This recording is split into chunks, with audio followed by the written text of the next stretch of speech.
वालेकुम क्लास 10 के स्टूडेंट्स। आज हम एक्सरसाइज 2.4 करेंगे।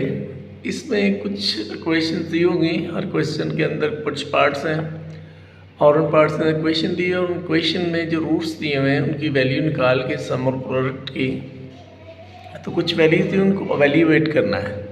तो जितने भी क्वेश्चन दिए हैं उनमें इक्वेशन एक दी होगी, तो आपने क्या करना है, सबसे पहले सम और प्रोडक्ट निकाल लेना है, फिर जो वैल्यू दी है उसके मुताबिक उसको हल करना है। मसलन इसका क्वेश्चन नंबर 1 है जो है इसमें स्टेटमेंट कुछ ये दी हुई है, if alpha beta are the roots of the equation, ये इक्वेशन लिखी है x square plus p x plus q is equal to 0।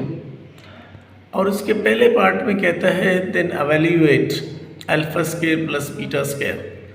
तो हम क्या करेंगे, इस इक्वेशन से जो दी हुई है हमारे पास ये वाली, इससे हम लोग सम और प्रोडक्ट की वैल्यू निकाल लेंगे। इसके जितने भी पार्ट हैं सबके लिए वही यूज़ होंगी। पहले सम निकालेंगे तो सम का फार्मूला चूँकि हम पढ़ रहे हैं पिछले एक्सरसाइज से कि अल्फ़ा प्लस बीटा जो होता है यानी सम जो होता है उसका होता है माइनस पी ओवर ए। तो पता चला इस इक्वेशन में जो बी की वैल्यू दी हुई है वो हमारे पास p है और a की वैल्यू 1 है और c की वैल्यू q है। तो ये आ जाएगा माइनस पी ओवर 1। तो अल्फ़ा प्लस बीटा की वैल्यू आ जाएगी माइनस p। ये हमारे पास सम आ गया। और प्रोडक्ट क्या निकालेंगे, प्रोडक्ट का फार्मूला अल्फ़ा बीटा होता है c ओवर a।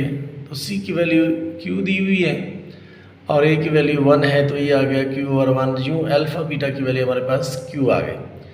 ये आपने तीनों जो इसके पार्ट्स है उसमें ये यूज़ करेंगे, जो भी हमारे पास पार्ट को वैल्यूएट करना होगा।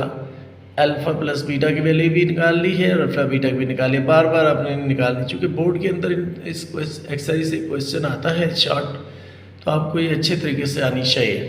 तो अब आपने वैल्यूएट करना जी पहले पार्ट में, इसको हो सकता है यही बोर्ड में क्वेश्चन आ जाए, तो आपने इसको अच्छे तरीके से समझना है। जैसे alpha square plus beta square को आपने वैल्यूएट करना है, तो इसकी तो वैल्यू हमारे पास है ही नहीं।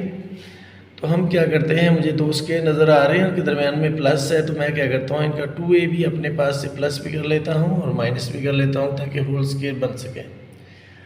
अब alpha square plus beta square plus 2 alpha beta minus 2 alpha beta किया, तो जो पहले तीनों वैल्यूज़ हैं यानी alpha square plus beta square plus 2 alpha beta, ये अल्फ़ा प्लस बीटा का होल स्क्वायर बन गया और माइनस 2 अल्फ़ा बीटा वैसे रह गया।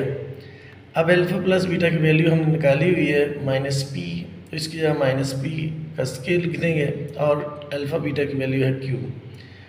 स्केयर हम किसी भी वैल्यू को जब लेते हैं बेशक माइनस क्यू या प्लस क्यू, तो आंसर हमेशा प्लस में आता है, तो ये आ जाएगा पी स्केयर माइनस 2q। यूँ हम लोग इसका जो पहला पार्ट है वो हल हो जाएगा। दूसरे पार्ट में कहता है alpha Q beta plus alpha beta cube, तो इनसे कॉमन लेते हैं, पहले देखते हैं फिर क्या करना चाहिए। तो कॉमन लिया अल्फ़ा बीटा, तो अंदर आ गया alpha square plus beta square. अब alpha square plus beta square को फिर उसी तरह करेंगे, इसका 2 अल्फ़ा बीटा प्लस भी कर देंगे माइनस भी कर देंगे। तो अगले स्टेप में करली यूज़ करेंगे, करली ब्रैकेट, ताकि चूँकि एक और अंदर ब्रैकेट यूज़ करने हैं तो इसलिए करली यूज़ करेंगे। अल्फ़ा बीटा वैसे ही करली और पहली तीन वैल्यूज़ बन जाएंगी अल्फ़ा प्लस बीटा का होल स्क्वायर और माइनस 2 अल्फ़ा बीटा बच जाएगा। आगे अगले स्टेप में चूँकि जगह नीचे नहीं थी तो हम अगले जाके इसको करते हैं वैल्यू पुट।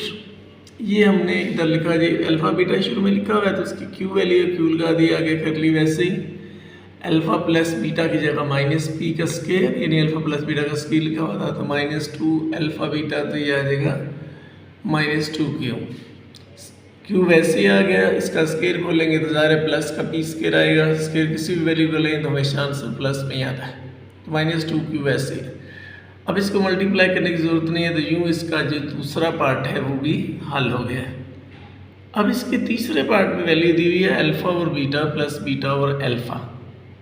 अब हमने इनको पहले सिंप्लीफाई करना है, फिर वैल्यू पुट करेंगे, तो इन दोनों का एलसीएम लेंगे, तो एलसीएम आ जाएगा अल्फ़ा बीटा, यहाँ से बीटा का टेबल एलसीएम में पढ़ेंगे तो बीटा बीटा से कट जाएगा, तो अल्फ़ा बचेगा, अल्फ़ा को अल्फ़ा से मल्टीप्लाई करेंगे तो अल्फ़ा स्क्वायर बन जाएगा। इधर से अल्फ़ा का टेबल पढ़ेंगे तो अल्फ़ा अल्फ़ा से कट जाएगा, तो बीटा बच जाएगा, तो बीटा को बीटा से मल्टीप्लाई करेंगे तो बीटा स्क्वायर। ऊपर आ जाएगा alpha square plus beta square, नीचे अल्फ़ा बीटा। अल्फ़ा बीटा की हमारे पास वैल्यू दी हुई है, लेकिन आप alpha square plus beta square से तो वाकिफ़ हो गए होंगे क्योंकि कई बार इसकी आपने वैल्यू निकाली है। अब इसके साथ फिर 2ab प्लस भी करेंगे और माइनस भी करेंगे 2 अल्फ़ा बीटा। तो पहली 3 वैल्यूज़ बन जाएंगी अल्फ़ा प्लस बीटा का होल स्क्वायर और -2 अल्फ़ा बीटा, वैसे ही नीचे भी अल्फ़ा बीटा वैसे ही। अब वैल्यू पुट करेंगे, वैल्यूज़ आपने जो इक्वेशन चूँकि चेंज नहीं हुई तो एक ही दफ़ा बस निकालनी है। अब बोर्ड के अंदर क्वेश्चन आएगा तो सारे एक पार्ट आएगा, तो आप एक ही दफ़ा वैल्यू निकालेंगे वहाँ पर, तो यहाँ बार बार निकालने की ज़रूरत नहीं है। तो अल्फ़ा प्लस बीटा का होल स्क्वायर यानी -b का स्क्वायर -2 अल्फ़ा बीटा है, तो ये q आ गया और ओवर में अल्फ़ा बीटा की जगह q लगा दें। अब जब इसका स्क्वायर खोलेंगे तो p स्क्वायर आ जाएगा और ये -2q ओवर q। यहाँ पर अब क्वेश्चन को छोड़ देंगे तो आपको क्वेश्चन सही माना जाएगा।